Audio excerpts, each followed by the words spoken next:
자, 내일 많은 분들이 이재명 지켜보고 대표. 있는 일정이 있죠. 이재명 대표가 대장동 이 의혹, 뭐 이제 배임 혐의를 얘기하고 있던데 그렇죠. 이걸로 검찰 소환 조사를 받습니다. 네, 자, 어떻게 좀 그렇습니다. 예상하십니까? 저는 뭐 그 지난번 소환 조사 비슷한 형태가 되지 않을까 성남 생각을 FC 의혹 합니다. 예. 그 당시. 왜냐하면 그러니까 제가 그렇게 말씀드린 이유는 네. 아마 그 본인의 진술 내용들을 정리하고 그 정리된 걸 제출하고 최소한의 답변으로 아마 마무리하지 않을까 저는 그렇게 우선은, 봐요. 네. 네. 왜냐하면 기본적으로 전략이 다 드러나면 안 돼요.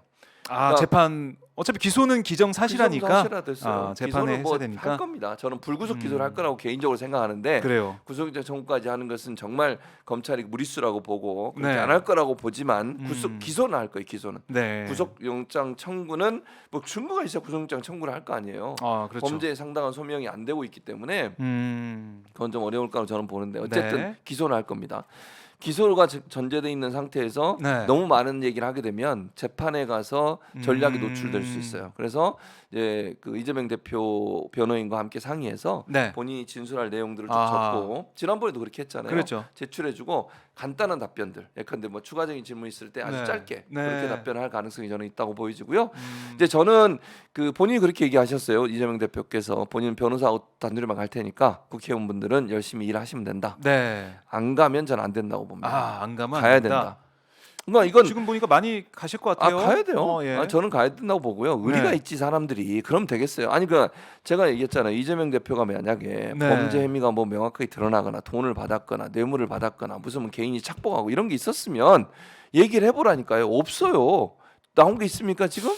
뭐 증거, 뭐 근거 이런 게 없다니까요. 나온 게 좀 안 보이는 말이 것 같아요. 지금 대장동 관련해서는요. 유동규, 남욱 두 사람의 말밖에 없어요. 그 네. 말도 바뀐 말이에요. 아, 맨 처음에 이 남욱 같은 경우는 네, 들어올 유동규 때 거다. JTBC에서는 이재명 네, CR도 CR도 안 먹힌다. 이렇게 얘기까지 얘기했던 했는데. 사람이 갑자기 아. 이재명이 뭐 돈 받기로 돼 있었다는 식의 말을 해요. 2025년 얘기까지 그러니까요. 나왔더라고요. 그러니까 일단 두 사람의 말이 바뀐 것도 의심스러워.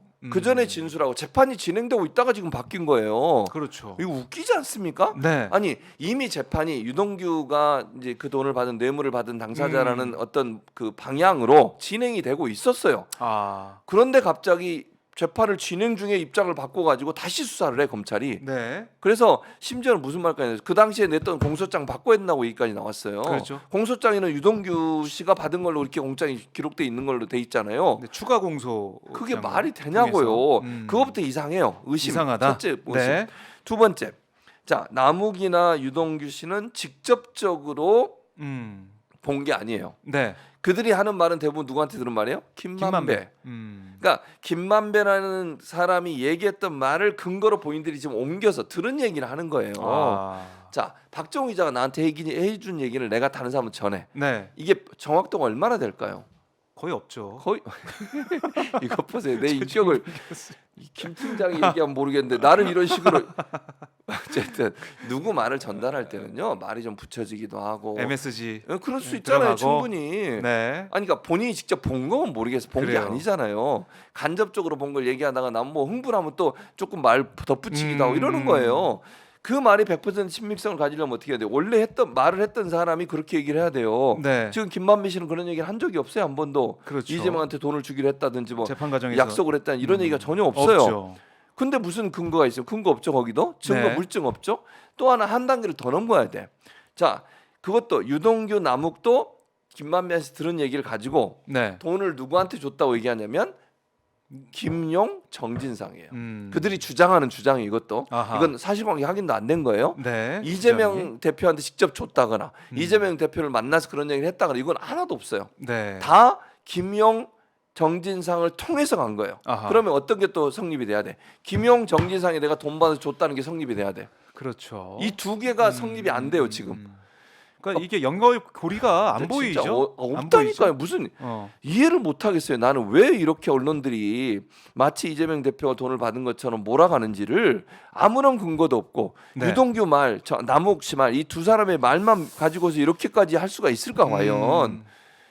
도저히 이해가 안 됩니다. 결국에는 언론 보도만 정말 많이 나왔고 네. 이재명 대표와 연관이 있는 것처럼 나왔고 증거나 이런 것들은 전혀 없다니까요. 드러난 게 없는 거고 아무것도 이번에 없어요. 정영학 녹취록을 쭉 봐도 네, 1000 몇 페이지 뭐 이게 뭐 유동규네라는 말도 없고, 그렇죠. 그리고 이재명이라는 말도 말도 없어요. 없고, 네. 유동규한테 갔다라는 얘기만 있잖아요. 거기만 있어요. 그러니까 그 녹취록이 사실은 수사 전이기도 하고, 오히려 그렇죠. 수사 이후에 구속된 이후에 한 진술보다 더 신빙성이 있다라고 그렇죠. 볼 수가 있다. 법조계에서는 얘기하던데 음. 거기 없어요. 만약에 이재명 대표 거였다면 이재명이라는 말이 나와야지. 어딘가에 그 10년 동안 1,300페이지 넘는 거기에 나와야 되는데 없어요. 그리고 그 이번 이 대장동 수사의 출발점이 정의당 녹취록이에요. 그렇죠. 거기 녹취록에서 네, 출발한 네. 거잖아요. 그리고 아까 말씀하신 것처럼 그 녹취록이 녹음될 당시에는 물론 서로 간의 이해관계가 있으니까 약간 거짓이 들어갈 수는 있어요. 싸움한 거죠. 돈 그런데 넣고. 그 말의 진실성이 있겠어요. 재판 진행되고 수사받고 막 조사받고 자기 처벌받을 거 네, 다 이제 어느 정도 처벌 다 계산을 받잖아. 하죠. 그러고 하는 말이 더 신빙성이 있겠어요. 상식적으로. 상식적으로 봐서도 이 모르고 내가 하는 얘기가 녹음되는지 모르고 하는 얘기했던 얘기가 거잖아요. 진실에 가까운 거지 녹취록. 훨씬. 이게 뭐 상식적인 건데 어쨌든 내일 이 조사를 보면 아마 이제 배임 혐의 집중적으로 아마 추궁할 것 같아요. 그럴 것 같아요. 뭐 돈 얘기도 하긴 하겠지만 할 것 같긴 하지만 그 증거 없으니까. 배임으로 쭉 갈 것 같아요. 근데 이거 어떻게 보세요? 배임도 그게 말이 안 되는 거예요. 말이 안 자, 된다. 왜 그러냐면 네. 다 기억을 하실지 모르겠는데 우리 시청자분들이 자, 두 가지 방법이 있어요. 네. 예를 들어 개발을 하는데 시에서 일정 부분의 이익을 이제 가져가는 방법. 네. 그러니까 이를 공익적인 자금으로 회수를 하는 거잖아요. 어떤 회사, 어떤 개발업자가 개발을 해서 거기서 이익이 나는데 일정 부분을 시나 아니면 공익적으로 환수하는 거. 네. 그게 이제 목적인 거잖아요. 지금. 근데 사실은 뭐 원초적으로 가보면은 그 환수도 아예 이제 못할 뻔했다가 그렇지. 환수를 많이 한 거 아닙니까? 그러니까 그 바로 그거예요. 네. 환수를 하는 게 두 가지 방법이 있다는 거예요. 지금 검찰은 뭐라고 주장을 하냐면 네. 자, 개발 이익의 몇 퍼센트를 환수한다 이렇게 했으면 더 많이 벌었을 거다. 그건 결과론적으로 하는 얘기예요. 그렇죠. 무슨 말이냐면 두 가지 방법이 제가 있다고 얘기했잖아요. 첫 번째 방식은 뭐냐면 예. 아예 미리 정하는 거야. 얼마를 환수를 한다. 예. 이익이 예를 들면 예상을 하는 거지. 자, 이 개발을 하면 이익이 얼마 정도 날 거고 그 이익의 얼마 미리 네. 우리한테 주기로 약속을 해. 어. 그러면 손해를 안 봐. 누가? 시에서. 시에 안 보죠. 왜냐면 약속해놨으니. 약속인도 예. 그러니까 만약에 받겠다. 사업이 잘 안 돼 가지고 손해가 나도 그 돈은 받는 거예요. 그렇죠. 그런 거잖아요. 네, 정해놨죠. 안전하게. 네. 요게 하나의 방법이고 두 번째 방법은 자, 개발을 해서 이익이 나면 그 이익의 몇 퍼센트를 받는다. 이렇게 정할 수 있어요. 예. 자, 그러려면 시 입장에서는 경기가 그러니까 아파트나 주택 경기가 좋아서 더 많은 이익이 날 것 같으면 두 번째를 하겠지. 그러겠죠? 예, 그때 그렇죠. 당시에 맞아요. 예를 들면 이 계획을 세울 당시에 그 당시에 아파트 경기나 이게 좋다. 그러면 당연히 이익의 몇 퍼센트를 가져가는 게 훨씬 유리하지. 그렇죠. 근데 그 당시에 경기가 안 좋았다. 그럼 맞아요. 어떻게 돼야 돼? 정해. 첫 번째 걸 해야 그렇죠. 돼. 네. 미리 우리는 너희는 맞아요. 손해 보든 말든 우리 공익 거 자금으로 이익. 우리는 환수한다. 네.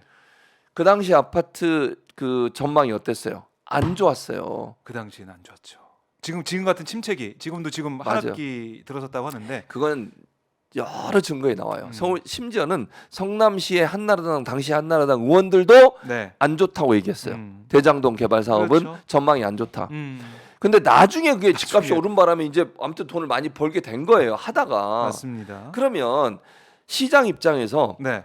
시민한테 뭐가 도움이냐를 생각해서 판단을 하는 거예요. 그래서 성남시장이든 이재명 대표가 미리 그럼 우리가 공익자금 얼마를 환수하도록 한다. 네. 그러면 우리는 손해 볼 게 없으니까.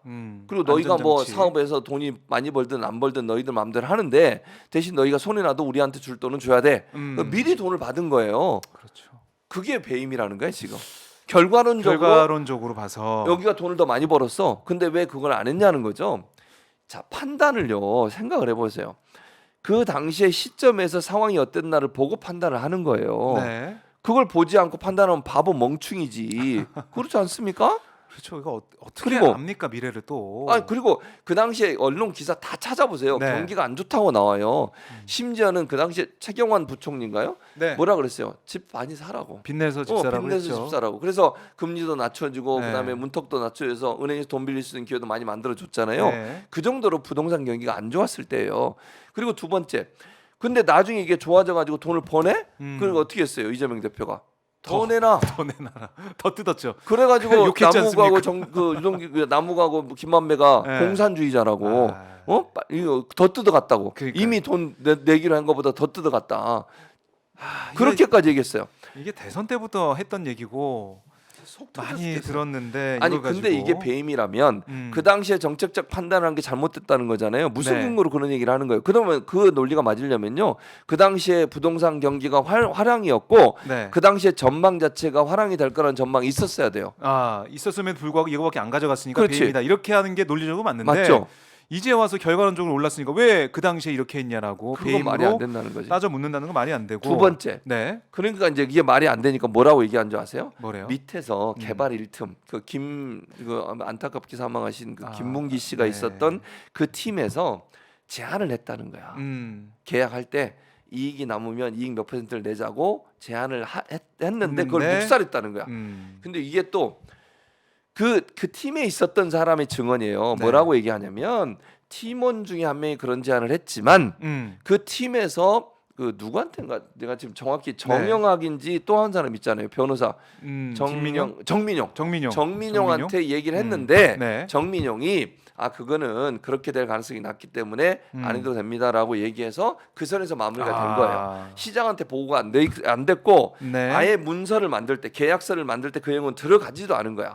근데 지금 검찰은 어떻게 주장하냐면 문서에 그 문구가 들어 있었는데 시장이 지시해서 그걸 뺐다는 거예요 지금. 예. 근데 아예 문서에 들어 있지도 않았어요. 처음 문서에. 위에까지 올라가지도 못했다. 그러니까 밑에서 있는 사람이 그런 제안을 한 것 같아 누군가는. 네. 근데 그 제안 자체가 팀에서 완전히 그 더 이상 채택이 안 되고 없어져 버린 건데 네. 시장이 마치 그걸 빼라고 해서 뺀 것처럼 그렇게 지금 주장을 하고 있어요.